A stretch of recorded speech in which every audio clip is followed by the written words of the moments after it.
70,000 শিকল লাগাইয়া ধর, সামনে যেন আসতে না পারে, পেছনে ধরে রাখো। 70,000 শিকল লাগাইয়া এক একটা শিকলের গোড়ায় 70,000 ফেরেশতা ধরে টানবে। জাহান্নামকে পেছনে ধরে রাখতে পারবে না। আমার মায়ার নবী, রহমতের নবী দেইখা কান্না করবে, আল্লাহ জাহান্নামের ফিরাও, আমার একটা উম্মত যেন জাহান্নামের মধ্যে না যায়।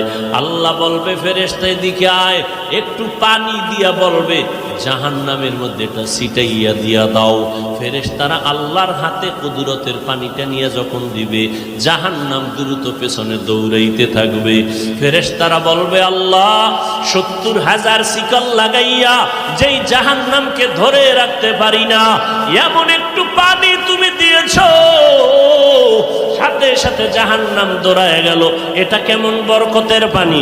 এটা কি কাউসারের পানি?